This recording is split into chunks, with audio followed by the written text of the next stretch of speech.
শুধুমাত্র বাইক বলে সরাইল মোড়টা পার হইতে পারছি, তারপরে পেছন থেকে পুলিশ আটকানোর চেষ্টা করতেছে, হই হাই বিভিন্ন রকম আওয়াজ দিতেছে। ও মারে মা, আজকে খবর আছে 11টা থেকে। আপনি 11টা থেকে নাকি উনি এখনো পর্যন্ত এই জ্যামেই বসে আছে, এবং কতক্ষণে যেতে পারবে তারও কোনো ঠিক ঠিকানা নেই।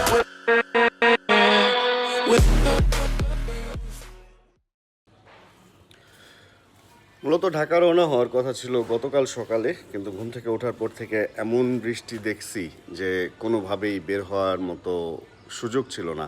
এই কারণে হচ্ছে একদিন পর আজকে এখন ঢাকা রওনা হবো, এটা ঠিক করছি। সময় হচ্ছে 8:45-র মতো, ইচ্ছা আছে 8টা থেকে 8টা 10-এর মধ্যে রওনা হয়ে যাওয়ার। বাইকটা একটু চেক টেক দিলাম, সব কিছু ঠিক আছে। ব্যাগ বাঁধা হয়েছে টুকটাক, এখন আরেকটা ব্যাগ বাঁধা বাকি আছে। বাঁধা হইলেই দেন রওনা হয়ে যাব। এই কারণে আজকে আর এখন এইখানে কথা বাড়াবো না। আমরা আজকের এই ভিডিওতে রোড দেখাবো হচ্ছে, চেষ্টা করব এইখান থেকে মানে শ্রীমঙ্গল থেকে ভৈরব ব্রিজ পর্যন্ত, কারণ ভৈরব ব্রিজ পার হয়ে কিছু অংশ হচ্ছে এর আগের বার দেখাইতে পারছিলাম। তারপরে হবিগঞ্জ ঢোকার আগেই তো যে বৃষ্টিটা শুরু হইলো আসার সময়, আর রোড দেখাইতে পারি নাই। তো অর্ধেক যেহেতু দেখানো হয়েছিল গতবার, এবার বাকি অর্ধেকটা যদি দেখাইতে পারি তাহলে শ্রীমঙ্গলের এই রাস্তাটা পুরাটাই আপনাদের সাথে শেয়ার করা হয়ে যাবে। তাহলে আর দেরি না করি, চলেন ব্যাগ ট্যাগ বেঁধে স্টার্ট দিই। অ্যান্ড আশা রাখি মজা পাবেন। মানে রোড ভিউ সুন্দর, বৃষ্টিতে ভিজে ভিজে আসছি। এবার যাওয়ার সময় আশা রাখি দিনের আলোতে একটু রোদও আছে, সুন্দরভাবে দেখাইতে পারবো, অ্যান্ড ভালোই লাগবে। তাহলে ভাইয়া আল্লাহ হাফেজ, দেখা হবে ইনশাআল্লাহ আবার আসলে। 8টা 9 বাজে এখন, বাইক যখন স্টার্ট দিতে পারছি। সুন্দর সকাল, আকাশে মেঘ আছে, নাই যে বলা যাবে না। রোডটা ছিল, রোডটা আবার চলে গেছে। তবে মেঘের ভাও ভঙ্গিতে যেটা মনে হইতেছে যে বৃষ্টি কিছুক্ষণের মধ্যে আসবে না। আর কালকে ঢাকার ওয়েদার ছিল একদম রৌদ্র উজ্জ্বল, কিন্তু এইখানে সারা দিন বৃষ্টি হয়েছে। এখন বলা যায় না আসলে, সিজনটা এরকম, কখন বৃষ্টি আসে বলা যায় না। কিন্তু যদি ওরকম দীর্ঘ সময় 2-3 ঘন্টা বৃষ্টি হয়, ওইটা হচ্ছে আমাদের জন্য কষ্টের হয়ে যাবে পৌঁছানোটা। আর উইন্ড ব্রেকার তো এটা ভিজছিল পকেটের মধ্যে, মানে ধুইছি যে পকেটের মধ্যে ওই যে এই ফগ লাইটের কভারগুলো ছিল, ওগুলো পকেটেই আছে, প্রবলেম নাই। আমরা ঢাকায় ঢোকার আগে আজকে দিনে দিনে ইনশাআল্লাহ ঢুকে যেতে পারবো, কারণ 8টা তো 9, 10, 11, 12, 1, 2টার মধ্যে ইনশাআল্লাহ বাসায় থাকবো, যদি সব কিছু ঠিকঠাক থাকে। আল্লাহ ভরসা। এখন ওই কাছাকাছি কোনো জায়গায় গিয়ে শহরে ঢোকার আগে ফগ লাইটে কভারগুলো লাগায় নিব, বা রাস্তায় এক জায়গায় লাগায় নিব, কারণ দিনে তো আর এখন ফগ লাইট লাগতেছে না। সুন্দর শহর থেকে বিদায় নিয়ে সেই ব্যস্ততম শহরে আমরা আবার। অ্যান্ড রাস্তাঘাট হাইওয়েতে যেমন নষ্ট হয়েছে, এখানেও কিন্তু নষ্ট হয়েছে। আর সবচেয়ে বড় কথা কি, রাস্তার কাজ হওয়ার কারণে এখন রাস্তা ঠিক হচ্ছে না, এটাই হচ্ছে সবচেয়ে বড় প্রবলেম। এছাড়া এমনিতে আসা যায় না যে ব্যাপারটা তা না, আসা যায় মোটামুটি।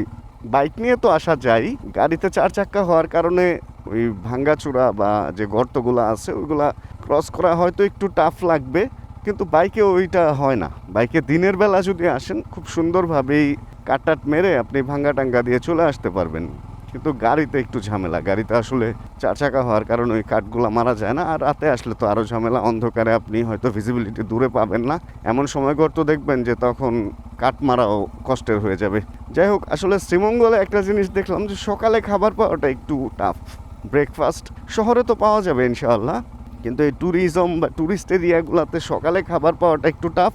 আর দুপুরের খাবারও ওরা 1টা 1:30টার পরে শুরু করে, মানে 2টা থেকে খাবার পাওয়া যায় এরকম। আমি 1:30টায় 2 দিনই গেলাম, একদিন 1:15-র দিকে গেছি, আর একদিন 1:30টার দিকে গেছি। 2 দিনই বলতেছে যে একটু বসতে হবে, কারণ খাবার বানায় দিতে হবে।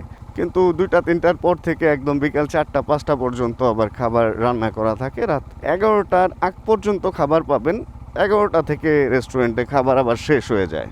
এরকম এইখানের ব্যাপারগুলো এখনও পর্যন্ত আছে। তবে সিজনে একটু ডিফারেন্ট, শীতের দিনে যখন সিজন হয় বা যখন ইসের পরে, মানে এটারে কি বলে, ঈদের পরে যখন সিজন, তখন ব্যাপারটা ডিফারেন্ট। বাট এখনকার ব্যাপারটা একটু, সিনারিওটা একটু ডিফারেন্ট আর কি। যাক, আমরা এবার ভিডিওতে, মানে আমাদের এই ভিডিওতে এই রাস্তাটা দেখানোই হয় নাই বলতে গেলে, কারণ যতবারই এই রাস্তায় আসছি ততবারই আসছি হচ্ছে সন্ধ্যার পর, মানে বিকেলের আগে এই রোডে আমরা এবার ঢুকতেই পারি নাই। তো এটা বেশ সুন্দর একটা রাস্তা। আমরা নর্মালি শহরে থাকি না, এটাও একটা কারণ যে শহরে থাকলে ভিড়ভাট্টার মধ্যে থাকলে মনে হয় যে ঢাকাতেই আছি।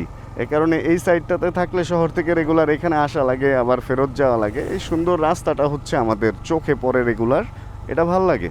আর এই একটা রাস্তা এত স্মুথ, মানে এটা চা বাগানের একটা ফিল পাইছে, তো যে কারণে এই জায়গাটা পানি জমে না, আবার বৃষ্টিতে ধুয়ে থাকে। এত পুরানো রাস্তা, বাট তারপরেও অনেক সুন্দর আছে। এই পিচটা নতুন, যে সমস্ত জায়গাগুলো একটু ভাঙছিল, কিছু জায়গা ভাঙ্গা টাঙ্গা ছিল, পানি টানি পাস হইতো যে জায়গাগুলো দিয়ে, ওইগুলো এখন অনেক বেশি সুন্দর হয়ে গেছে।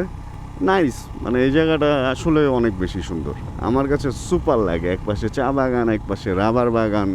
যদিও এই রাবার বাগানে ঢোকা নিষেধ, ছবি তোলা নিষেধ, এরকম সাইনবোর্ড আগে ছিল, বাট তারপরেও এমনি দেখার আসলে দৃষ্টির যে ব্যাপারটা, চোখের যে শান্তি, ওই শান্তির ব্যাপারটা এখানে পাওয়া যায়। এখন পেটের শান্তির জন্য আমাদের হচ্ছে খাবার খুঁজতে হবে। চলেন দেখি কোন জায়গায় যা আমরা খাইতে পারি আগে।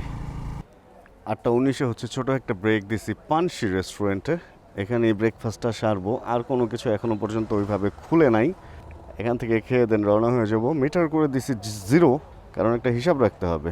180-90 কিলোর মধ্যে বাসায় পৌঁছায় যাবো ইনশাআল্লাহ। এখানে আগের চেয়ে খাবার কোয়ালিটি মোটামুটি এখন কিছুটা ভালো। আগের পানসির যে বাজে অবস্থা ছিল, এখন একটু তারপরে বলা যায় যে না, পানসি গুড। ওকে, আমরা খাওয়া দাওয়া শেষ করে বেরিয়ে গেছি। খাওয়া দাওয়াটা দেখাইলাম না, কারণ কিছুই নাই। ডাল ভাজি দিয়েছিল, তাও আবার মুগ ডাল, এর মধ্যে পরোটা বানাইতে দেরি হবে, ডিম দিতে নাকি অনেক সময় লাগবে। খাবার টাবারের খুব বাজে অবস্থা। খিচুড়ি তাও আবার ছিল, এখন বলে নাই। এই চাপ টাপ শেষ করে সুন্দর ফাঁকা শহরে বেরোয় যেতেছি। 8:49 বাজে, 9টাই ধরি, 10, 11, 12, 1, 2, 3, 3টা বাজবে মিনিমাম। মানে যাইতে যাইতে আসলে বিকেল হয়েই যাবে এরকমটা মনে হচ্ছে। আর শ্রীমঙ্গল শহরটা দেখেন সকালে ফাঁকা অবস্থায় কি সুন্দর, রাতেও এরকম ফাঁকা থাকে, কিন্তু অন্ধকারে তো আসলে দেখা যায় না। আর পাম্পে মোটামুটি ভিড় নাই বলতে গেলে। আর আমার 3 কাটা তেল আছে যেহেতু, আমি এখান থেকে আর ফুয়েল নিব না, আমি হাইওয়ে থেকেই ফুয়েল নিব, এরকমটাই ধারণায় রাখছি। মানে হাইওয়েতে ওঠার আগে, মিরপুর যাওয়ার আগে বাম দিকে একটা পাম্প মেবি আছে, ওইটা থেকে নিয়ে নিব, ফুল করে নিব আরও একবার। শ্রীমঙ্গলের এই পাশের আবার তেল ভালো, আমি খোলা তেল ইউজ করি এখানে আসলে ডিপো থেকে, ওই তেলটাও মোটামুটি ভালো। আর পাম্পের তেলও আমি শ্রীমঙ্গলের কখনো খারাপ পাই নাই। যদি তেল খারাপ বলেন তাহলে বান্দরবন না, রাঙামাটির তেল আমি বেশ খারাপ, আমি না শুধু, আমার যারা মেট আছে ওরাও রাঙামাটিতে তেল বেশ খারাপ পাইছে বেশ কয়েকবার। এই কারণে আমরা রাঙামাটির তেলটা অ্যাভয়েড করার ট্রাই করি অলওয়েজ। আর এই হচ্ছে শ্রীমঙ্গল শহর শেষ। এখানে একটা নূর নামে রেস্টুরেন্ট আছে, নূর ফুডস। আর এখানে একবেলা খাইছিলাম ভাই, ওদের বেশ ভিড় হয় লোকাল লোকজনের, বাট খাবারের কোয়ালিটি যদি বলেন তাহলে এদিকের মধ্যে এই নূর ফুডসের খাবারটা বেশ ভালো। মহিলা মানুষ নিয়ে এসে খাওয়ার পরিবেশটা ওরকম নাই, যদি ট্রাভেলার মহিলা হয় তাহলে পারবে, মানে মেয়ে মহিলা যাই হোক। বাট পুরুষদের জন্য একটু হই হুল্লার, ভিড়ভাট্টা, মাছ বাজার টাইপের। বাট খাবারের কোয়ালিটি যদি চিন্তা করেন অনেক বেশি ভালো। বাম পাশের এটা হচ্ছে শ্রীমঙ্গল মেইন বাজার, যেটা পাইকারি বাজার থেকে শুরু করে খুচরা বাজার, মানে একদম বাজার থাকে না, কাঁচা বাজার থেকে সবজি, আলু, পটল, পেঁয়াজ সব কিছুর বাজার হচ্ছে বাম পাশের এদিকে। অ্যান্ড এদিকে কিছু মার্কেট টার্কেট আছে। আর এই হচ্ছে নূর ফুডস অ্যান্ড রেস্টুরেন্ট, এটার খাবারের কথাই আমি বলছিলাম। তো এখানে সামনে একটা ব্রিজ আছে, ব্রিজটা পার হওয়া মানেই হচ্ছে আমরা শ্রীমঙ্গল শহর থেকে বের হয়ে গেলাম এরকম। তবে সকাল অনুযায়ী ভিড়ভাট্টা একদম খারাপ না, এখানে ভিড়ভাট্টা ভালোই আছে, বাট বাসের ভিড়ভাট্টাটা নাই, যেটা হচ্ছে আবার যদি দুপুরে বা দুপুরের পরে বের হওয়া হয় তাহলে এখানে একটা বাসের ভিড় থাকে, কারণ 3টা সাড়ে 3টার দিকে বাস থাকে। আর এখন মোটামুটি দেখেন সামনে বাসগুলো সব রেস্টেই আছে, এগুলো এখনও শুরুই করে নাই। আর আমরা আজকে যখন ভিডিওটা শ্যুট করতেছি তখন হচ্ছে ফ্রাইডে, তো ফ্রাইডে হওয়ার কারণে আশা রাখি আমরা ঢাকার বাইরে এবং ঢাকা সব জায়গাতেই ভিড়ভাট্টাটা রাস্তায় কম পাবো, মানে ট্রাফিকের যে ব্যাপারটা ওইটা কম পাবো, এরকমটা আশা রেখেই বের হচ্ছি। আর শ্রীমঙ্গল থেকে বের হওয়ার রাস্তাটা কিন্তু ভাই সুন্দর, এইখান থেকে ওই পাহাড়গুলা পর্যন্ত, চাকন্যা পর্যন্ত একরকম সুন্দর, আবার চাকন্যা থেকে শুরু করে মিরপুর পর্যন্ত আরেক রকম সুন্দর। মিরপুরের পরে আসলে অ্যাজ ইউজুয়াল যেটা বাংলাদেশের হাইওয়ে যেমন হয়, এই যে এইখানের রাস্তাটা দেখেন, এটা হচ্ছে ইট বিছা দেন রোড রোলার চালায় দিচ্ছে, এরকমই আসলে বেশিরভাগই রাস্তার মধ্যে, যদি খারাপ বলেন এরকম। আর আগে হচ্ছে এরকম পিচ ঢালাই ছিল, পিচ ঢালাই থেকে এখন ওই যে ইট ঢালাই হয়ে গেছে। এই হলো অবস্থা। ওরে বাবা, উনি দেখি আবার হাই বিম মেরে আমাকে চোখ টিপ মারারও ট্রাই করে। চলেন আগাই, ভালোই লাগবে আশা রাখি সব কিছু মিলে। আমরা যখন শ্রীমঙ্গল ঢুকতেছি তখন এই সমস্ত রাস্তাগুলোতে একদম বৃষ্টি ছিল, মানে অন্ধকারও হয়ে গেছিল, ফাস্ট চালাইতে হয়েছে। আর এই রাস্তাগুলো সন্ধ্যার পর একদম ফাঁকা হয়ে যায়। আর এই রাস্তায় যে ঢালাইটা আছে এটা সেই আগের ঢালাই, তখন যেমন ছিল এখন ওরকমই আছে, অতটা নষ্ট হয় নাই। কিছু জায়গা মনে হয় নষ্ট হয়েছিল বা কিছু জায়গা একদম নতুন করে করা হয়েছে, যেটা পেছনে পার করে আসলাম ওইটা একদম বেটার স্মুথ। মানে মিরপুর থেকে এইখান পর্যন্ত, আমাদের ঢাকা মিরপুর না কিন্তু এইখানের যে হবিগঞ্জ মিরপুর, ওইখান থেকে শ্রীমঙ্গল পর্যন্ত রাস্তা যথেষ্ট পরিমাণ সুন্দর। এখানে কোনো কম্প্রোমাইজ করা হয় নাই। মেইন রোডে ওঠার পরে কি কাহিনী ওটা তো দেখাবো। আর এদিকে দেখেন না কি সুন্দর, দুই পাশে ধান ক্ষেত আছে, খোলা জায়গা আছে, এরকম গাছের ছায়া সুনিবিড়তার একটা ব্যাপার আছে। সামনে আরো বড় বড় কড়ই গাছ, এই সমস্ত গাছ আমরা দেখতে পারবো। আর এই ব্রিজটা আমার সবসময় অনেক প্রিয়, মানে আমি কোনো একদিন এই ব্রিজে থেকে একটা ড্রোন ফ্লাই দিব এরকমটা ইচ্ছা আছে। ও আচ্ছা, এবার ঢাকা গিয়ে কিন্তু ড্রোন কিনবো। দেখেন কি সুন্দর, মানে গাছপালা, সাইডে ক্ষেত, বিল, নদী নালা সব কিছু আছে এই রাস্তায়। এটা হচ্ছে মতিগঞ্জ বাজার, আর এটা মৌলভীবাজারে পড়ছে। শ্রীমঙ্গল কিন্তু ছোট্ট একটা এরিয়া, মানে এটা হচ্ছে মূলত সিলেট রোডে না গিয়ে আমরা এদিক দিয়ে মৌলভীবাজার রোডে ঢুকলে এই রোডটা, মৌলভীবাজার যাওয়ার সময় ডান পাশে একটা ছোট্ট শহর হচ্ছে শ্রীমঙ্গল। এ হলো ব্যাপার। অ্যান্ড এদিক দিয়ে মৌলভীবাজার হয়েও চাইলে আপনি সিলেট যেতে পারবেন। আর রোডের যে ব্যাপার বলতেছিলাম, এইখানে যেমন এই যে এই টাইপের একটা ফিল, এর পরে গিয়ে হঠাৎ করে আবার আরেক রকম ফিল পাবো। সেই জায়গায় আবার কিছু টিলা এবং কিছু চায়ের বাগান এই ধরনের কিছু ফিলও পাওয়া যায়। এই রোডটার মধ্যে ভাই এক রোডে অনেক রকম ফিল। এই রোডটা যদি সত্যি কথা আমাদের আগারগা মিরপুর ওই পাশে হইতো, তাহলে পার ডে 3 থেকে 5 জন বাইকার এখানে মারা যেত। মানে এত সুন্দর রাস্তা যদি ওইখানে থাকতো, ভাই কি বলবো বলেন। আসলে আমরা ঢাকা অনেক উগ্র হয়ে গেছি, কোনো কিছু একটু ভালো পাইলে ওইখানে সবাই ঘাপটি মেরে পড়ি। আমি একজনের বলতেছিলাম যে যদি কোনো কারণে এই লাউয়াছড়ার যে রাইডিং রোডটা, আমরা যে সুন্দর একটা রোডে রাইড করি, এটা যদি ঢাকায় থাকতো 5 কিলোমিটার বেশি না, তাহলে কি হইতো। আমি বলছিলাম যে এখানে 3 থেকে 5 জন প্রত্যেক দিন মারা যেত বাইকার, টানাটানি করতে যায়, রেস করতে যায়। তো আরেকজন বলছিল যে এখানে আসলে দোকানের ভিড়ে এই রাস্তায় দেখা যেত না, কেকের টোকান বইসা এটা কেক পট্টি হয়ে যেত। আসলে কথাটা শুনে আমার মনে হয়েছে যে রং তো কিছু বলে নাই, ঠিকই তো বলছে। ওকে ওকে ওকে, যেটা বলতেছিলাম যে এরপরে আরেক রকম সৌন্দর্য আসবে। এখানে ছোট একটা চা বাগান আছে, এই যে বড় বড় যে রেন্ট্রি না, এগুলা বট গাছ, কাকর গাছ, এগুলার একটা ভিড়ভাট্টা। অ্যান্ড সামনে এই রাস্তাটা অনেক দূর পর্যন্ত এইরকমই। আর এই সৌন্দর্যটা শেষ হওয়ার পরে হচ্ছে টিলার সৌন্দর্যটা শুরু হবে। এরপরেই হচ্ছে আমরা চা কন্যার সেই মূর্তি বা যে একটা কি বলে এটা রে, স্ট্যাচু অফ চা কন্যা। দেখেন ওনারা চা নিয়ে যাইতেছে, সকালে ওনারা চা ছিঁড়ে দেন নিয়ে যাইতেছে। আর ভাইরা হচ্ছে পুনিং করছে, এই যে দা সহ ওনারা হচ্ছে চা গাছের মাথা কেটে ছোট রাখে যে সেই পুনিং করে। এগুলো আস্তে আস্তে জানছি, আমি আগে জানতাম না। এখানে দেখেন আবার আরেক রকম সৌন্দর্য, মানে চা বাগান থেকে আপনাকে এই রূপটা দিয়ে ভুলায় দেওয়া হইলো যে না, চা বাগান আপনি দেখছেন, এবার শেষ। এইবার এই রূপ দিয়ে ভুলায় আপনাকে বললো যে আপনি এবার বান্দরবনের সৌন্দর্য উপভোগ করেন স্যার। আপনি আস্তে আস্তে ছোট টিলা, তারপরে হচ্ছে একটু বড় টিলা, এখান থেকে ঘুরে গিয়ে দেখবেন আরও বড় টিলা, এরপরে পাহাড়ের মতো বড় টিলা। এগুলা দেখতেই চলে যাবেন চা কন্যার কাছে। একটা কথা সবসময় আমি বলি, এইবার ভিডিওতেও বলবো, চা কন্যা পার হওয়ার পর প্রথম যে মোড়টা শ্রীমঙ্গল ঢোকার সময়, ওটা খুব রিস্কি একটা মোড় ভাই। অনেকেই এত সুন্দর রোড দেখে সেই টান দেয়, ওইখানে কর্নারিং করতে যায়, দেখে যেখানে যায় মোড় শেষ হওয়ার কথা ওইখান থেকে আবার মোড় নিচ্ছে, এবং একই সাইডে মোড় হওয়ার কারণে বাইক কাট করতে করতে অনেকেই পিছলে খেয়ে পড়ে যায়। এই সমস্ত রাস্তা বৃষ্টির কারণে অনেক সময় ভেজা থাকে, যে কারণে এই ঘটনাটা খুব বেশি ঘটে। এই কারণে আপনারা চেষ্টা করবেন চা কন্যা মানে ঢোকার সময়, চা কন্যা পার হওয়ার পর যে প্রথম মোড়টা, সাথেই যে মোড়টা, ওটা একটু বুঝে শুনে পার হওয়ার জন্য। আর এই সমস্ত জায়গায় এমন কর্নারিং করার দরকার নাই, স্পিড গানও থাকে, পুলিশও থাকে, এমন কর্নারিং করার দরকার নাই যে শ্রীমঙ্গল ট্যুরটাই আপনার মাটি হয়ে গেল, তাই না? কোনো কি দরকার আছে? মনে হয় না কোনো দরকার আছে। এই হলো ব্যাপার। তবে সৌন্দর্য অনেক বেশি সুন্দর, দৃষ্টিনন্দন, চোখের শান্তি, সুখগুলা বসবাস করে আমার আসলে এই শহরে। এই কারণে মাঝে মাঝে হলো সুখের ছোঁয়া পেতে চলে আসি আমি এইখানে। আচ্ছা, যেই মোড়টার কথা বলতেছিলাম ওই মোড়টা এইটা, যাওয়ার সময় হচ্ছে ডান দিকে মোড়। এটা এমন একটা মোড়, দেখেন এখান থেকে এত ক্লিয়ার দেখা যায়, মনে হয় যে দেই একটা টান, একটা কর্নারিং আছে, কর্নারিংটা করি। আর এদিক থেকে আপনি যখন কর্নারিং করতে যাবেন, নর্মালি শেষ হয়ে যাওয়ার কথা না, যে সেইখানে, বাট না, এইখানের পরে মোড়টা আবার মোড় নিচ্ছে, এখান থেকে সামনে আবার মোড় নিচ্ছে। মানে এই মোড়গুলা বেশ ওইখান থেকে আসার সময় বেশ রিস্কি হয়।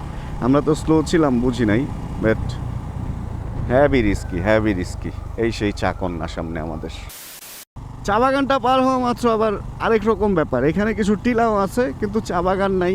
এখানে আনারসের কিছু বাগান থাকলেও বাগানগুলা ওরকম এখন নাই, এখন আনারসের বাগানও নাই, এখন উঠায় ফেলা হয়েছে, হয়তো সামনে নতুন করে চাষ হবে। এই জায়গাটা আবার আরেক রকম, অনেক গাছপালা সহ কিছু টিলাগুলা গাছপালার জন্য এবার দেখাই যেতেছে না।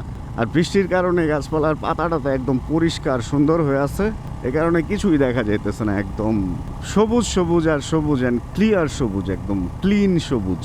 এখান থেকে সামনে হচ্ছে আরেকটা মোড় আছে, যেখানে আপনি কর্নারিং অ্যান্ড এই সমস্ত মজা নিতে পারবেন। এটা হলো রশিদপুর, যে কি বলে গ্যাস ফিল্ড, ওর পরে। তবে এইদিকে আসলে রশিদপুর গ্যাস ফিল্ডের সামনে যেই চায়ের দোকানটা, ওইখানের দুধ চাটা কাঁচা পাতা দিয়ে যে বানায় দিবে ভাই, ওইটা মিস করেন না। ওইটা মিস করা মানে আপনি আপনার লাইফে চায়ের একটা আসল স্বাদ মিস করে ফেলবেন। এত মজা চা ভাই, আসার সময় আমি বৃষ্টির সময় থেমে ওইখান থেকে এক কাপ চা খেয়ে নিচ্ছি। আমি প্রতিবারই এদিক থেকে যাওয়া এবং আসার সময় এই দোকানের চাটা ভাই আমি মিস করি না। তবে এবার যেটা মিস করতে চাচ্ছি সেটা হচ্ছে বৃষ্টি, বাট এত পরিমাণ আকাশ মেঘলা হয়ে যেতেছে, এবারও সম্ভবত ভিজতেই যেতে হবে এরকমটাই মনে হচ্ছে। কারণ গতকালই দেখছিলাম ওয়েদারে যে 90% চান্স অফ রেইন ছিল, অ্যান্ড আজকে ওইটা মনে হয় প্রমাণ ভালো মতোই দিচ্ছে, অ্যান্ড যে কোনো সময় বৃষ্টি আসতে পারে। এখন চায়ের ব্রেক নিব কিনা বুঝতেছি না, নাকি তার আগে আমরা এদিক থেকে আগায় যাব, দেখা যাক কি হয়। মেঘ প্রচুর আসতেছে, উপরে প্রচুর বাতাস। ঢাকার দিকে মেঘ বৃষ্টি আছে কিনা জানি না, এবার অদ্ভুত। কালকে ঢাকায় ছিল কড়া রোদ আর এখানে ছিল কড়া বৃষ্টি, তো বোঝা মুশকিল আসলে কোন জায়গায় যে কি চলতেছে। হয় বলতে বৃষ্টি শুরু হয়ে গেছে, এটা কোনো কথা? মাত্র বলতেছিলাম বৃষ্টি যাতে না আসে, অ্যান্ড অলরেডি বৃষ্টি শুরু হয়ে গেছে। তবে বৃষ্টির ভাবে মনে হচ্ছে না এটা খুব বেশি কঠিন বৃষ্টি হবে, আশা রাখি হালকা পাতলার মধ্যে শেষ হয়ে যাবে। এই সেই চায়ের দোকান, চায়ের ব্রেকটা কি নিব কিনা একটু চিন্তা করে দেখি, নিব কি নিব না, নিয়েই নেই একটা ব্রেক। চা প্রায় শেষ। এটার ব্যাপারটা হচ্ছে নিচে পাতা দিয়ে দেন উপরে গরম পানি আর দুধ দিয়ে চিনি দিয়ে চাটা বানায়, এই কারণে গন্ধটা একদম পরিপূর্ণ পাকাপোক্ত থাকে। চাটা খাওয়া মাত্রই কিরকম যেন চাঙ্গা লাগে, আর ওনার পদ্ধতিটাও অদ্ভুত। এটা আসলে ঢাকায় বা আমি আর কোনো জায়গায় এটা পাই নাই। ফিনলে চা রশিদপুর বাগান ডান পাশের, এটা ভেতরে বেশ বড় বাগান আছে বলে মনে হইতেছে, আর এদিকে রাবার বাগান আছে বেশ, এই পাশে কিছু চায়ের বাগান আছে। এগুলো অবশ্য নতুন চায়ের বাগান, কিছুদিন আগে এগুলো উঠায় ফেলছিল, আবার নতুন করে লাগানো হয়েছে। আর বৃষ্টি আসছিল, বৃষ্টি আবার এখন একটু নাই, রাস্তাঘাট ভিজায় দিয়ে গেছে, মাত্র গুড়ি ছিল, এখন নাই বললে ভুল হবে, টুকটাক পড়তেছে, বাট এগুলা শরীরে বা ক্যামেরাতে কোনো ঝামেলায় ফেলবে না আমাদেরকে। কিন্তু সমস্যা হলো কি, যে রাস্তাটা ভিজায় দেওয়া যায় না, এই সমস্ত বড় বড় ট্রাকের যে চাকা, ওই চাকা থেকে পানি উঠে উপরে, আর এটা খুব ময়লা পানি, এটাই হলো বিশ্রী লাগে। আর যেটা বলতেছিলাম যে এইখানে যে রাস্তাটা, এটা আবার কর্নারিং করার জন্য বেস্ট। এটা হলো ছোট মানে কার্পেটিং করা একদম, অ্যান্ড এইখানে চাকা স্লিপ করার সম্ভাবনা কম থাকে। তবে আজকে তো ভেজা, করতাম এক সময় খুব ফাস্ট এদিক দিয়ে চালায় যাইতাম, বাট আসলে এই দেখছেন চা নিতে যাইতেছে বা দিতে যাইতেছে, আসলে সময়ের সাথে সব কিছু চেঞ্জ হয়। এখন দেখতে ভালো লাগে, এখন ওই যে রাইড করে রিস্ক নিয়ে ফেয়ার ইজ ফান, এখন ওই ব্যাপারগুলো আর কাজ করে না। এখন মনে হয় এই যে বিভিন্ন জিনিস দেখতেছি, চা কর্মীদের দেখতেছি, গাড়ি ঘোড়া দেখতেছি, আশপাশের প্রকৃতি দেখতেছি, এটার মধ্যেই মজা খুঁজে পাই। আগে এমন অনেক হয়েছে যে এই সমস্ত রাস্তায় কর্নারিং করতে যা বাইক শোয়াইতে এক সময় রাস্তার বাইরে বের হয়ে যাওয়ার মতো, অথবা রাস্তার মাঝখানে চলে যাওয়ার মতো, অপোজিট সাইড থেকে বাস আসছে, রিস্ক নিয়ে ঢুকে যাইতেছি। তো ফেয়ার ইজ ফান, ঠিক আছে, বাট ফেয়ার ইজ আসলে ফেয়ারও, তাই না? এই আর কি। যাই হোক, আমরা প্রকৃতি দেখতে দেখতে মোটামুটি মিরপুরের কাছাকাছি চলে আসছি। অল্প কিছুক্ষণের মধ্যে আমরা হাইওয়েতেও উঠে যাবো ইনশাআল্লাহ। তবে রাস্তায় যে এরকম কিছু জায়গা না এরকম খড়খড়া, এগুলাই ঝামেলা। কিছু জায়গায় একটু রিপেয়ার করছে, বাট বৃষ্টি অতিরিক্ত হওয়াতে এই সমস্ত রাস্তা যদি যেরকম নতুন করে আবার না করে, ওই রিপেয়ারের জায়গাগুলো আবার উঠে যায় ব্যান্ডেজের মতো, ওগুলো থাকে না। এই বেড়ায় ডান দিকে কি আঙ্গুল দেখায় কে? এক হলো ইন্ডিকেটর দিছে, দুই আবার ডান দিকে হাত বের করে দিছে, ও ডান পাশে থামবে, হয়তো রেস্ট নিবে বা কিছু একটা। ও ওয়াও, দেখেন না কর্নারিংগুলো কত সুন্দর, সেই না? করা। এই যে ডানে ঘুরছেন, দেন আবার এদিক থেকে বামে ঘুরা একদম এদিক দিয়ে কোনা কেটে চলে যেতে পারবেন। বাট খড়খড়া ভাই, খড়খড়া। এখানে এসে কর্নারিং করেন না, তুমুল খড়খড়া, তুমুল খড়খড়া। এই খড়খড়ার মধ্যে কাত অবস্থায় বাইক থাকলে পাচাক করে পড়ে যাবেন। একবার এখানে ব্রেক নিয়েছিলাম ভাই, খুব ভালো লাগে এই সমস্ত জায়গাগুলো। দুপুরে এসে ঢাকা থেকে আসার পর এখানে এই ঘাসে বসে একটু যদি আড্ডা মারা হয় বা একটু পানি টানি সাথে থাকলে খাওয়া হয়, আরে জীবন অন্যরকম সুন্দর। তখন চলে আসছি আমরা মিরপুর বাজার, ছোট একটা বাজার, কিছু একটা ক্যাম্পেইন চলতেছে। আর এই পেছনের বাজারটা পার হয়ে এই লিংক রোডটাই হচ্ছে আমাদের মেইন রোডের সাথে মিলাবে।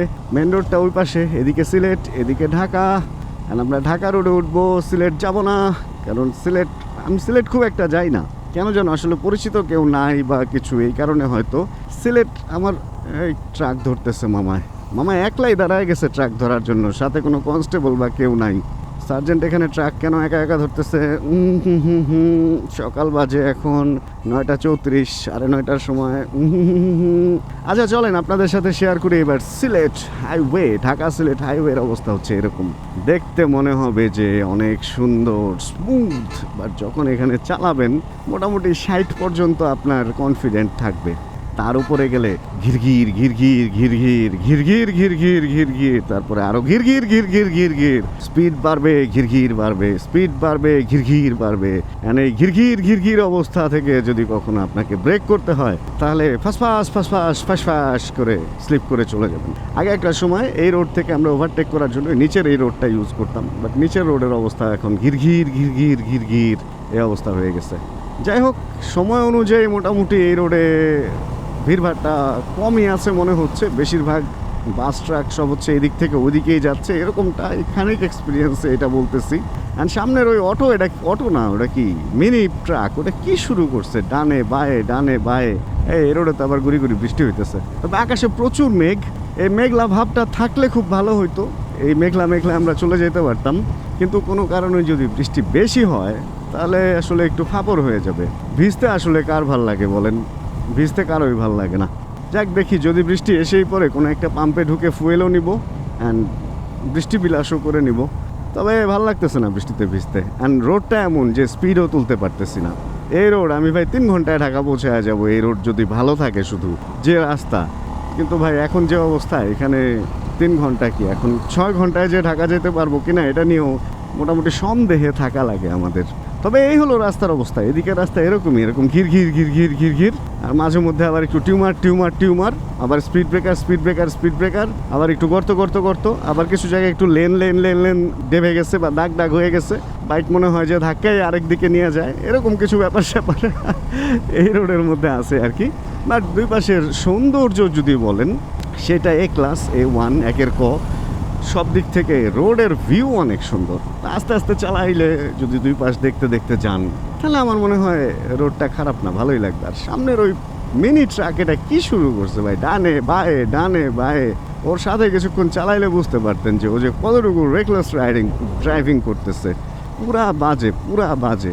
মানে এই বেরোইতেছে, ওই দেখেন বামে যায় রাস্তার বাইরে চলে যেতেছে, পারে তো একদম বাইরে চলে যায়। এখন ও আবার ইমার্জেন্সি লাইটও জ্বালায় নিছে। এমনও হইতে পারে ওর হয়তো ওই চাকার কি জয়েন্ট টয়েন্ট বলে না, সিবি জয়েন্ট নাকি, ওই জয়েন্ট পয়েন্টে মনে হয় ঝামেলা আছে, ওর মনে হয় একলাই ঘুরা যায় না কি হয়। কি আজব আচরণ শুরু করছো রাস্তার মধ্যে এগুলা। চলেন তো একটু ওর কাছাকাছি যায় দেখি ও আসলে কি আচরণ করতে চায়। এখন ইমার্জেন্সি লাইট দিয়ে নিছে, হ্যাজার্ড দেয়া, এই কারণে বলতেও পারতেছি না, বাট একটু বেশি তারা ভাড়া করতেছে। এখন আবার হ্যাজার্ড অফ করছে। ও ধীরে সুস্থে ঘুরাইতেই পারে না, দেখেন একদম কাছে যায় ওই যে বের হয়ে গেছে। ওর সাথে থাকাটা যে কত বড় রিস্ক, ও মা রে মা, এই রোডে ওভারটেক করাটা যে কত বড় রিস্ক, বিশাল বড় রিস্ক। ও আবার পাগলা টান দিছে, আবার ইমার্জেন্সি জ্বালাইছে। ও ইয়ে, ফার্স্টের যে রেলগেটটা ওইটা পার হচ্ছি। জায়গার নামগুলা জানি না, দৌলতবাড়ি দরবার শরীফ লেখা আছে ওই রেলগেটের ঘরটাতে। ভাই ওর আগে জামু, ও যে কি কাহিনী করে, যাই দেখি সাহস করে আগে। ক্যাপ একখান লাগাইছে, হাঁ করে রইছে, চালাইতেছে। আর এই রোডে দেখেন না, এই রোডেও কত সুন্দর ফ্লাইওভার করে ফেলছে। ও আচ্ছা, এটা তো ঢাকা সিলেট হাইওয়ে। রোডের সাইজ দেখে ভাবছিলাম যে অন্য কোনো রাস্তা। এই রাস্তাটা একটু চিকন এই জায়গাটা, বাট পুরা রাস্তা এরকম উপরে দিয়ে যখন নিয়ে যাবে তখন 3 ঘন্টায় সিলেট শিওর। আর 2.5 ঘন্টায় শ্রীমঙ্গল। আচ্ছা, এখানে একটা ব্রিজ আছে, একজন বলছিল এই ব্রিজটা নাকি পাবজিতে কোনো একটা ব্রিজের মতো দেখতে। আমি আসলে পাবজি ওইভাবে খেলি নাই, আমার ওরকম আইডিয়া নাই। আর সামনে বাসের বিশাল বড় একটা পাচার জন্য দেখাও যাচ্ছে না ব্রিজটা। তবে এই ব্রিজটা সুন্দর, উপরে লোহা আর নিচে আবার ঢালাই। তবে এখানে বড় বড় কয়েকটা স্পিড ব্রেকার ছিল, এখন কালের বিবর্তনে স্পিড ব্রেকার চাপে চাপে ছোট হয়ে গেছে। বেশ সুন্দর একটা মানে সুন্দর একটা ব্রিজের মধ্যে 2টা স্পিড ব্রেকার ছিল। আমরা অনেক সময় স্পিডে আইসা স্পিড ব্রেকারে লাফ দিয়ে উঠতাম। কোনো একটা নদী আছে নিচে, ঘোলা পানি, কারণ পানি আসতেছে স্রোত। আর এই ব্রিজটার নাম খেয়াল তো ছিল ভাই, আসলে মনে থাকে না, এত জায়গায় যাওয়া লাগে কোনোভাবেই খেয়াল থাকে না। কি একটা নদী যেন এখানে লেখা আছে, খোয়াই নদী। ইয়েস, আমার কাছে কেন যেন মনে হইতেছিল খোয়াই নদী আরও পরে, বাট না, এটাই খোয়াই নদী। খোয়াই নদীর উপরে একটা পাবজি লোহার ব্রিজ। এন্ড এদিকের রাস্তা হচ্ছে সেইভাবে, কিন্তু ভাই তুমুলভাবে হচ্ছে। আমরা এখন আছি হচ্ছে শায়েস্তাগঞ্জ, মেবি এই মোড়টার নাম। অ্যান্ড এই মোড়ের এই জায়গাটা ভাই প্রচণ্ড পরিমাণ ভাঙ্গা, মানে গাড়ি নিয়ে আসেন আর বাইক নিয়ে আসেন, এই ভাঙ্গা, এই কাদা, ছি, যাক বের হয়ে গেছি রে চিপা দিয়ে। এইগুলা একটু খারাপ লাগে। আর কনস্ট্রাকশনের কাজ হইতেছে, কখন যে মাথার উপরে কি খুইলা পড়ে, যাবো কি যাবো না, এগুলা নিয়ে একটু টেনশনে থাকা লাগে। পড়িস না রে ভাই, ইট পাথর পড়িস না, মাথায় পড়লে মইরা যামু। আমি আপনাদেরকে ওই ব্রিজটা দেখাবো যেখানে ঘটনাটা ঘটছে। ঘটনাটা হচ্ছে ওই কাপড়টার সাথে আমার দেখা হয়েছে, ওনাদের সাথে একটা বাচ্চা ছিল, বাচ্চার বয়স 2 বছরের আশপাশে হবে, এখনও কথাও বলতে শিখে নাই, হয়তো টুকটাক দাঁড়াইতে পারে। তো ওই বাচ্চাটাকে নিয়ে কাপড়টা রওনা হয়েছে ঢাকা থেকে। অ্যান্ড এখানে আসার পর ওনাদের স্পিড খুব বেশি ছিল না ভাই, আমাকে বলতেছিল ভাই ওই রোডের স্পিড লিমিট ছিল 60, আমাদের ছিল 50-55। তা আমি ভিডিওটা দেখলাম, ওনাদের ড্যাশ ক্যামের মধ্যে একটা মানে ড্যাশ ক্যাম ছিল আর কি, ওইটাতে ভিডিওটা রেকর্ড করা ছিল। তো ওনারা 50-55-এ আসতেছে, উপরে ব্রিজ, নিচ দিয়ে 2টা মহিলা আর একটা বাচ্চা। তো সামনের মহিলাটার বয়স 60-র আশপাশে, আর পেছনের মহিলা আর বাচ্চা দেখছে মোটরসাইকেলটা, সামনের জন আর খেয়ালই করে নাই। মোটরসাইকেলের সামনে এসে ঢুইকা বাড়ি খেয়ে গেল, মোটরসাইকেল পড়ে গেল, বাচ্চা সহ। বাচ্চা মাথায় ব্যথা পেয়েছে, বাবা মার হাত পা চিলছে। ওই মহিলাটার অবস্থা খুব খারাপ, ওনার একটা সার্জারিও লাগছে, নিউরোতে কোনো একটা ঝামেলা হয়ে গেছে। এখন এখানে কার দোষ দিবেন? মোটরসাইকেলওয়ালা 55-এ ছিল বা 50-তে ছিল, এটা কি তার দোষ? রাস্তায় সে লাইসেন্স নিয়ে চলতেছে, রাস্তার গতিসীমা হাইয়েস্ট স্পিড উঠাইতে পারবে 60, তাহলে এখানে 55 উঠানো অবশ্যই দোষের কিছু না। উপরে একটা ব্রিজ আছে, ব্রিজ থাকতে নিচ দিয়ে পার হইতেছে লোকাল যে লোকজন, দোষটা তো তাদেরই দেওয়া উচিত, তাই না? ব্রিজ থাকতে আপনি নিচ দিয়ে কেন পার হন? এখানে নিচ দিয়ে পার হইতো তাহলে একটা কথা ছিল, আপনাকে ব্রিজ দিয়ে দেওয়া হয়েছে, তারপরে যদি আপনি নিচ দিয়ে পার হন তাহলে তো সমস্যা। তো বিপদটা কার হইলো, ক্ষতিটা কার হইলো? ক্ষতিটা হলো যে ব্যথা পাইলো, সেই বাবা মা সন্তান এবং সেই মহিলা, 3-4জনেরই তো বিপদ হইলো, তাই না? এখন ওই মোটরসাইকেলটা আটকায় রাখছে এলাকার লোকজন, পুলিশের মাধ্যমেই আটকাইছে, বাট আটকায় রাখছে। এখন ওই মহিলার সব চিকিৎসার খরচ টরচ সেই ভাই। আমাদের দেশের একটা ব্যাপার কি জানেন, আমাদের দেশে অ্যাক্সিডেন্ট হইলে যেই পক্ষ ক্ষতিগ্রস্ত বেশি হয় ওই পক্ষ আর কোনো দোষ থাকে না, যেই পক্ষের ক্ষতি কম হয় ওই পক্ষেরই দোষ। আপনি লাইসেন্স, এই দেখেন পুলিশ না ট্রাক এগুলা সব কিছু ধরতেছে, সিএনজি ট্রাক, মোটরসাইকেল ধরতেছে না অবশ্য, কি একটা অবস্থা। আচ্ছা, যেখানে আমরা ছিলাম, তো ব্যাপারটা হচ্ছে মানে ক্ষতি যার বেশি হবে দোষ তার কম, ক্ষতি যার কম হবে দোষ তার বেশি। এ কি কোন রুল রে ভাই? পুলিশও কিছু করতে পারে না ভাই, পুলিশ থানায় বাইকটা আটকায় রাখছে। এখন ওই মহিলার চিকিৎসা হইতেছে, সার্জারি হয়েছে, মহিলার জ্ঞান ফিরছে। তো এখন ওই পার্টি আসলে ওই লোকের ফোনই ধরতেছে না, লোকটা শ্রীমঙ্গল আছে একটা রিসোর্টে উঠছে। এখন অবস্থাটা বুঝেন, মোটরসাইকেলটা এলাকায় রেখে সে শ্রীমঙ্গল যায় বসে আছে। এখন এই মোটরসাইকেল কবে দিবে, কবে বিচার হবে, কত টাকা ফাইন হবে, তারা যে পড়লো, তারা যে ব্যথা পাইলো, এটা কোনো কিছুই না। সেই মহিলা, যে মহিলা ব্রিজ থাকতে নিচ দিয়ে পার হইতে যে অ্যাক্সিডেন্টটা ঘটাইলো, এখন সেই রাইট, বাকি সবাই রং। তো এই সমস্ত দুর্নীতি, এই সমস্ত বাজে নীতি, বাজে আইন আমাদের দেশ থেকে যে কবে দূর হবে ভাই, এগুলা ভাই মন খারাপ হয়ে যায়। এই সমস্ত জিনিসগুলো দেখলে না, সত্যি কথা মনটা খুব খারাপ হয়ে যায় যে আসলে কোন দেশে আছি, কোন নীতিতে আছি। খুবই বাজে অবস্থা। আমি ব্রিজটা দেখাবো আপনাদেরকে, সামনে এই ব্রিজটা দেখাবো, অবশ্যই দেখাবো আপনাদেরকে। একটা জিনিস দেখে আবার উল্টা টান দিছি জানেন, ভাবলাম এই জিনিসটা আপনাদেরকে একটু না দেখাইলে আমার ভাল লাগবে না। এখানে একটা ট্রাকের অবস্থা যদি দেখেন, ও চাক্কা মাক্কা ভাঙ্গা, ও যে কি অবস্থায় আছে, ও চাক্কা মাক্কা ভাঙ্গা দেখেন ও কই ঢুকছে, নিজের চাক্কা নিজের পিছ দিয়ে ঢুকে গেছে ভাই। কি এক বাজে অবস্থায় আছে এই ট্রাকটা। তাহলে এটা দেখে আমার মনে হলো আপনাদের সাথে এই ভিডিওটা শেয়ার করি, যে রাস্তায় যে চলবেন, রাস্তায় যে কি কি ঘটে। দেখেন ইঞ্জিন অয়েল পরে, গিয়ার অয়েল ইঞ্জিন অয়েল পরে রাস্তার এই অবস্থা। আমার একবার বাইক এরকম স্লিপ করছিল এই গিয়ার অয়েল ইঞ্জিন অয়েলের কারণে। অবস্থাটা দেখছেন, পুরা মাথা টাথা, মানে মুখোমুখি মনে হয় সংঘর্ষ হয়েছে। একদম নিচ দিয়ে গাড়ি ঢুকে গেছে, উপরে তেমন কোনো ক্ষতি হয় নাই, বাট নিচ দিয়ে চাক্কা মাক্কা সব ভাঙ্গা একাকার একটা অবস্থা হয়েছে। যাই হোক, এই ডান পাশের যে গ্রামটা, এই গ্রামটা হচ্ছে বাঁশের গ্রাম। প্রচুর বাঁশ গাছ দেখতে পারবেন এই গ্রামে যদি আপনি ঢুকেন। কখনো সময় থাকলে একটু ভেতরে ঢুকে জাস্ট গ্রামটা ঘুরেন। এত এত বাঁশ, এত এত বাঁশ, মানে ভাই এত বাঁশ আপনি কখনো মনে হয় না একসাথে দেখছেন। যেগুলা এই গ্রাম, আর এই পাশে কিছু জায়গা আছে, তবে আমি এই পাশটার কথাই বলবো। সুপার, ঢুকলেই না মনটা শান্ত হয়ে যায়। যদি একটু এখানে ঢুকে একটু পানি বা ইসের ব্রেক নেন, সেই লাগবে। জাস্ট উঠার রাস্তাটা একটু রিস্কি, লাল মাটি এবং পিচ্ছিল থাকে বৃষ্টির দিনে, শুকনা দিনে শান্তি। যাই হোক, আমরা এখন সেকেন্ড রেল লাইনটা পার হব। অ্যান্ড অনেকটাই আগায় গেছি, অনেক অল্প সময়ে, 10টা এখনও বাজে না, 5 মিনিট বাকি, 9:55। চলেন ধীরে সুস্থে আগাইতে থাকি। ভাই চেকিং ভালোই চলতেছে এই রাস্তায়। বিভিন্ন জায়গায় আমি খেয়াল করলাম, অটো থেকে শুরু করে মানে বড় গাড়ি যেগুলো আছে, প্রাইভেট না এগুলা, বেশ ধরাধরি। প্রাইভেটও মনে হয় তো দেখলাম, ট্রাক থেকে শুরু করে যা আছে সব কিছু প্রচুর চেক চলতেছে। Maybe something wrong. আমি রাতে শ্রীমঙ্গলেও দেখছি প্রচুর চেক চলতেছিল। এই ভাঙ্গা রাস্তার মধ্যে এত চেক টেক কেন করতেছে কে জানে। মেবি সিলেট থেকে কোনো কিছু ঢাকায় ঢুকবে এরকম ইনফরমেশন আছে ওদের কাছে। আর এটা হলো আগের রাস্তা, এই বাজে অবস্থা। হ্যাঁ, ওইটা হলো উপরের রাস্তা, ওইটা ঠিক হয়ে গেলেই সব ঠিক। এই রাস্তা একটু কোমরের 12টা বাজে, গাড়ি ঘোড়ার অবস্থা দেখেন না, ক্যাক কর করতে করতে যেতেছে, পুরা ক্যাক ক্যাক ক্যাক, মনে হয় যে আওয়াজ হইতেছে ব্যাঙের মতো, কাক কাক কাক। শ্রীমঙ্গলের ব্যাঙ কিন্তু হাসে জানেন, এরকম আওয়াজ করে।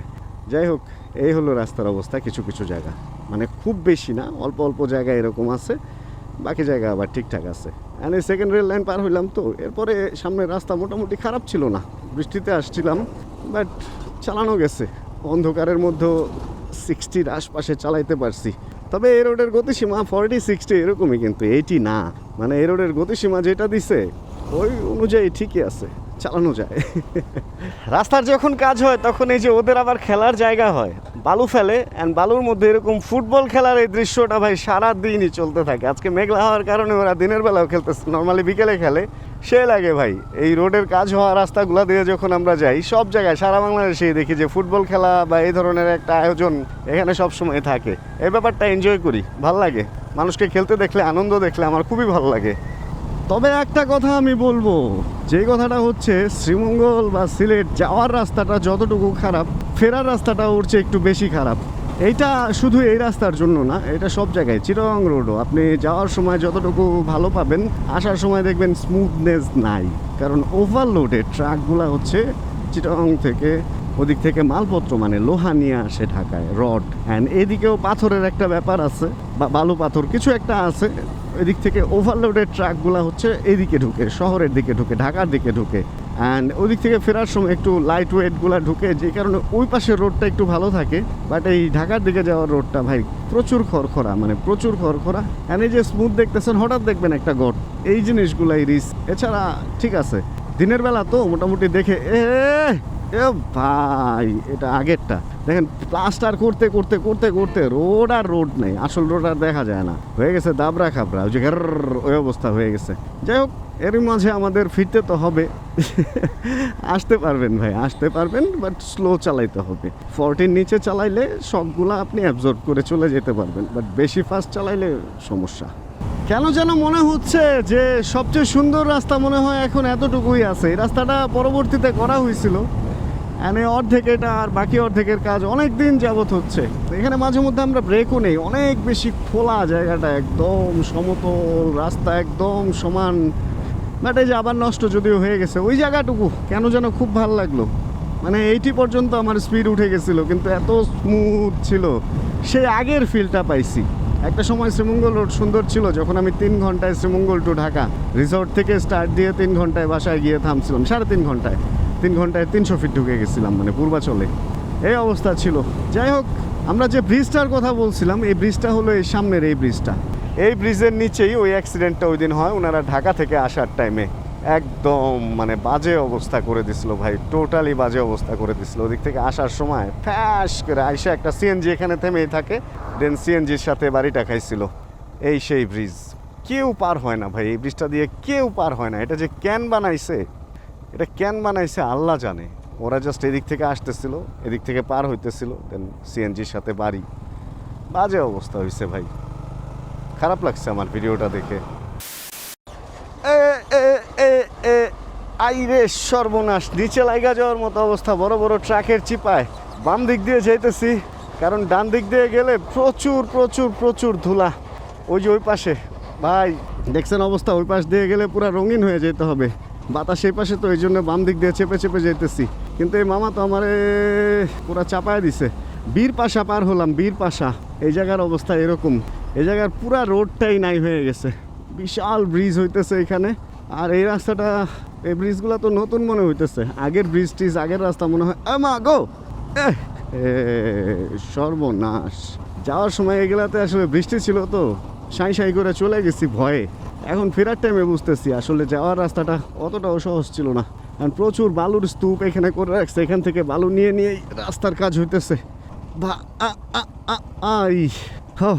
ফাইনালি আগের রাস্তায় উঠতে পারছি।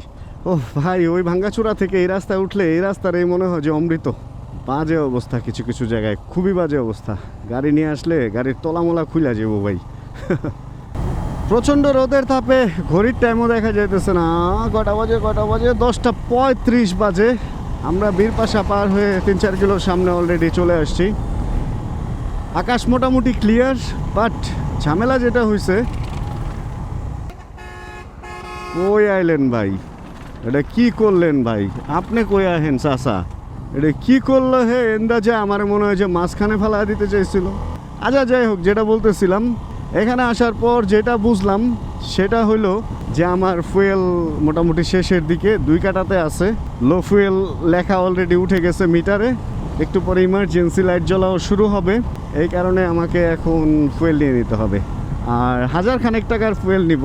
1000 খানেক টাকার ফুয়েল ঢুকবে তো ভাই অনেক, 2 কাটাতে নামছে না, ঢুকবে 1700-1800 টাকার ফুয়েল ঢুকবে। তো 1000 খানেক টাকার ফুয়েল নিয়ে আপাতত চলতে থাকি, পরে আবার শহর থেকে নিয়ে নিব। কারণ এইদিকের ফুয়েলের অবস্থা কি কিচ্ছু জানি না। এখন বাজে ফুয়েল ঢুকলে সমস্যা না। যাই হোক, এখানে একটা নদী আছে, নদীর নাম হচ্ছে লোহর নদী। লোহর নদী। আর লোহর নদী আমরা পার হচ্ছি। নদীতে এখন মোটামুটি পানি টানি আছে, মাঝখানে তো একদম শুকনা দেখছিলাম। আর নদীতে নতুন ব্রিজও হইতেছে। এই ব্রিজগুলো আর থাকবে না, আগের ব্রিজগুলা। এখন নতুন রাস্তা, নতুন ব্রিজ, সব কিছু নতুন নতুন হয়ে যাইতেছে এখানে। আর ক্ষুধা লাগে নাই, যেহেতু পানসি থেকে হালকা পাতলা রুটি খাইছিলাম, পরোটা খাইছিলাম। তা না হলে এখানে দিলমন আসছিল, দিলমন থেকে খেয়ে নিতে পারতাম, বাট ক্ষুধা লাগে নাই ওরকম আহামরি। একটু ঢুকতে দেন। ভিড়ভাট্টাপূর্ণ একটা মেসার্স জিলানি ফিলিং স্টেশন থেকে হালকা একটু ফুয়েল নিয়ে নেই, কারণ সামনে আবার পাম্প পাবো সেই আখাউড়া মোড়ে। তো এত দূরে পর্যন্ত যদি না যাইতে পারি তাহলে ঝামেলা না। এ কারণে হালকার উপরে ঝাপসা একটু ফুয়েল নিয়ে নেই। অকটেনই নেই, পেট্রোল নিয়ে পরে আবার কোন বিপদে পড়ি তার কোনো ঠিক আছে। অকটেন কত করে এখানে দেখাও তো যায় না। দাদা ভাই 1000 টাকার তেল দেন না। হ্যাঁ হ্যাঁ হ্যাঁ, তো খুলছে। পিছনে দিব একটু।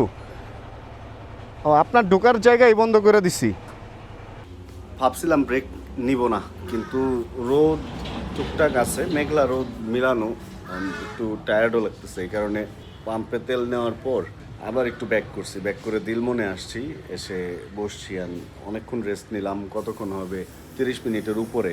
আর খাবারও এখানে হয়েছে, খাবারগুলো দেখলাম, ভাল লাগলো।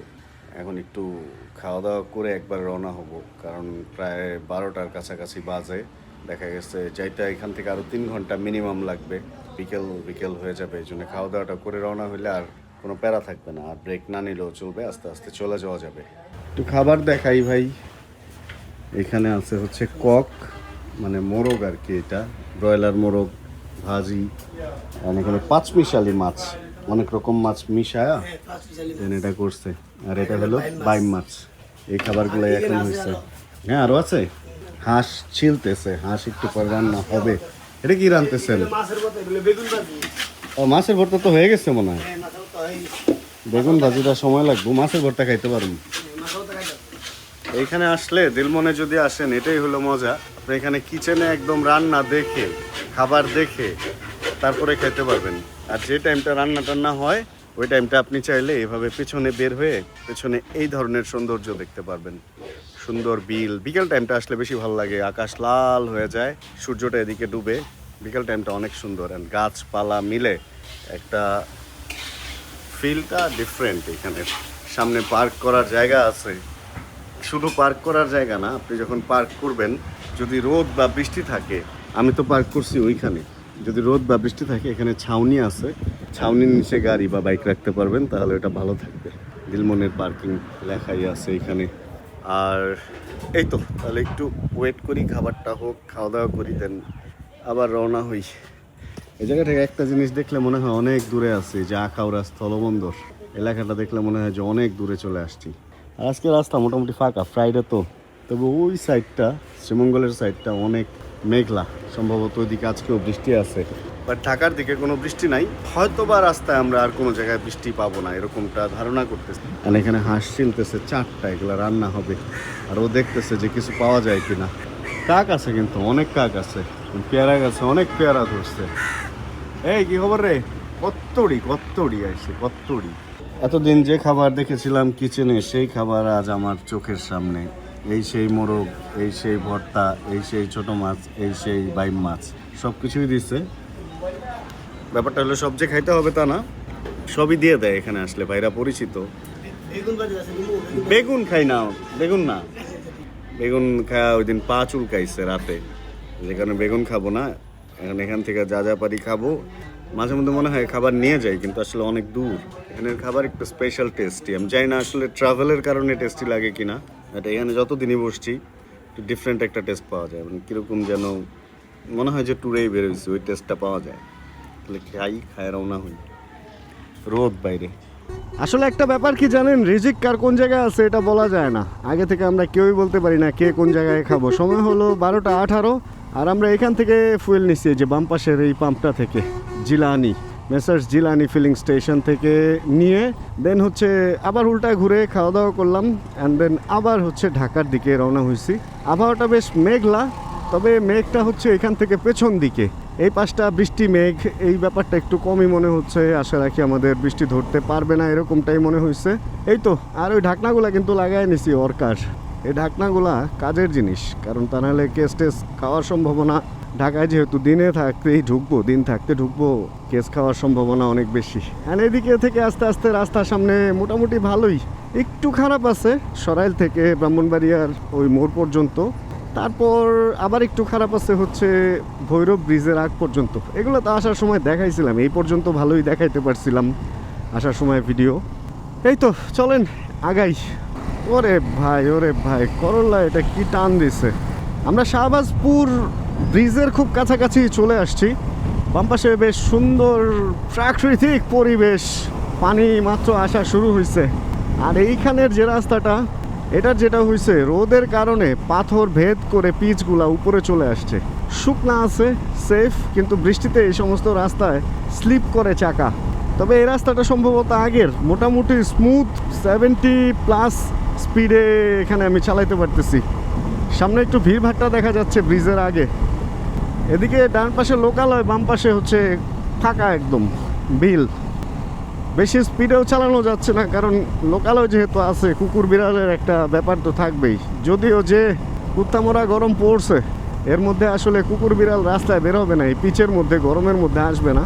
তারপরেও আসলে একটু বুঝেই চালাইতে হয়, কারণ অনেক দূর যাওয়া লাগবে। আর এই সমস্ত রাস্তায় যদি অ্যাক্সিডেন্ট করেন, অ্যাক্সিডেন্ট তো করবেন, ব্যথা তো পাবেনই, এবং বিভিন্ন রকম সামাজিক ভিলেজ যে পলিটিক্সের বিপদ, ওইগুলাতে পড়বেন। টাকা পয়সা, জরিমানা, সময়, ব্যথা সব আপনার উপরে দিয়ে যাবে।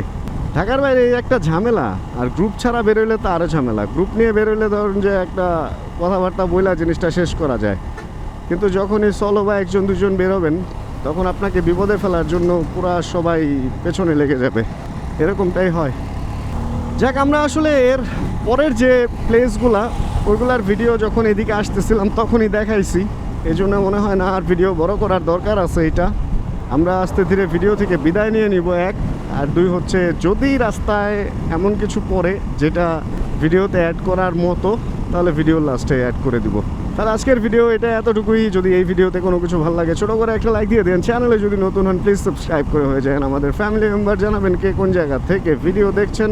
অ্যান্ড যতক্ষণ পরবর্তী ভিডিও নিয়ে আবার আমি না আসতেছি, ততক্ষণ ইনশাআল্লাহ আমরা থাকবো ভালো, আমরা থাকবো সুস্থ এবং করতে থাকবো চিল ইনশাআল্লাহ। অ্যান্ড ওই যে শাহবাজপুর ব্রিজ, ডান পাশে বালু। ভাবছিলাম বিকেল দিকে হইলে এখানে দাঁড়াবো, কিন্তু বাজে 12:24। টাটা, বাই বাই, আল্লাহ হাফেজ and chill bro. Hello hello hello. আরে ভাই আরে ভাই আরে ভাই, এই ফুটেজ না নিলে তো এই ভিডিওই অপরিপূর্ণ থেকে যেত। এটা হলো সরাইল মোড় থেকে আর একটু আগেই, বেশি না, 200 ফিট বা 200 মিটার আগে, সরি 200 ফিট না 200 মিটার আগে। এইখানের অবস্থা হচ্ছে এরকম। এই জায়গায় জ্যামের ভয়টাই সবাই পায় না, যে অনেকক্ষণ জ্যামে দাঁড়ায় থাকতে হয় বা এরকম কিছু। ঠিকই আছে, এখানে একটা বিশাল জ্যামের ব্যাপার আছে। বাইক থাকাতে কিছুটা আগায় আসতে পারছি, বাট কতটুকু আগায় যেতে পারবো এটা এখনো ঠাওর করতে পারতেছি না, মানে বুঝতে পারতেছি না। চলেন দেখি, একটু একটু করে টুকটুক টুকটুক করে আগায় যাওয়ার চেষ্টা করি। আসলে ঘটনায় যেটা হয়েছে, রিক্সা বা সিএনজি এগুলা ঢুকে পুরা 2 সাইডে আটকায় দেওয়ার মতো একটা অবস্থা করে ফেলছে। অ্যান্ড এই ব্যাপারটা সম্ভবত ওই ব্রাহ্মণবাড়িয়ার যে মোড়টা, ওই মোড় পর্যন্ত সম্ভবত এই জ্যামটা আমাদেরকে ঠেলতে হবে, বা আর একটু আগেই হয়তো শেষ হয়েছে। কারণ ওই মোড় পর্যন্ত জ্যাম হওয়ার কথা না, ওদিকে রাস্তা ঠিক হয়ে গেছে। হয়তো এই সরাইল মোড় বা এর আশপাশের কোনো একটা জায়গায় রাস্তার কাজ হইতেছে, যে কারণে জ্যাম। এই জ্যামটা অনেক দিন ধরেই কিন্তু এখানে চলতেছে। ওহ, এই জায়গাটাই তো ভালো লাগলো না।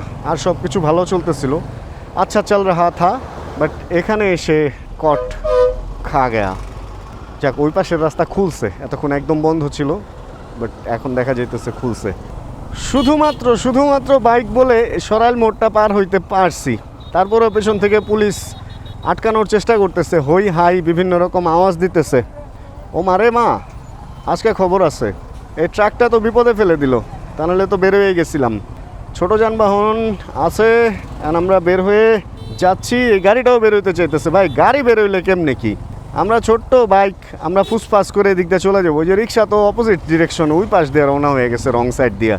ভাই অনেক দূর পর্যন্ত মনে হইতেছে ভাই যাও ভাই লোক। ভাইরে ভাই, এইখানে এই জ্যামটা আসলে এটা ভোগায়। এই পাশের গাড়ি যেমন এরকম আটকা, শিওর আমি ওই পাশে গেলে দেখবো যে যখন এই পাশ ফাঁকা হবে ওই পাশটাও এরকম আটকাই থাকবে। আরে সিএনজিগুলা, এই বড় বড় সিএনজিগুলো এরকম অন্যায় করে তো পুরো রাস্তাটা বন্ধ করে দেয়। আমরা তো বাইক ছোট, রিক্সা সিএনজি এগুলা যদি সব এরকম উল্টা রওনা হয়, তাহলে তো ভাই অবস্থা খারাপ হবে, এটা স্বাভাবিক না? এখন ভাই অপরিচিত এলাকায় বুঝছেন, কিছু একটা করতেও সাহসে লাগে না। ধরেন পুলিশ আটকায় দিল বা কিছু একটা করলো, তাহলে তো ঝামেলা। আর আমাদের এই গেট আপ দেখলে নিশ্চিন্তে অনায়াসে বুঝে যায় যে আমরা ট্যুরিস্ট, বাইরে থেকে আসছি। তো লোকাল লোকজন বা লোকাল যারা যে পাতি আছে না, এরা আবার একটু বুঝে নিত, ফাপড় টাপড় নিতে চায় আর কি। গ্রুপ নিয়ে আসলে এই ভয়টা থাকে না, অল্প লোকের বা একা সোলো রাইডে এই ভয়গুলা একটু হইলেও কাজ করে। যাক, দেখি কতটুকু সময়ে কোন জায়গায় যেতে পারি। ভেতর দিক দিয়ে মনে হয় সামনে আগায় যাওয়া যায়, বাট আমরা তো চিনি না, আমরা না চিনলে যেটা হয় আর কি, আমরা সোজাই যাই। ভেতর দিয়ে যাইতে যায় আবার কোন অঘটন ঘটাবো কে জানে। এদিকে তো রাস্তা আমাদের এই পাশের লোকজনই পুরো আটকায় রাখছে। যাই, সামনে ফাঁকাই দেখা যেতেছে, মানে বাইকের জন্য ফাঁকা। জ্যাম তো বাম পাশে লাগছে, পুরা মহামারী টাইপের বাজে অবস্থা, জ্যাম লাগছে একদম এই পাশটা।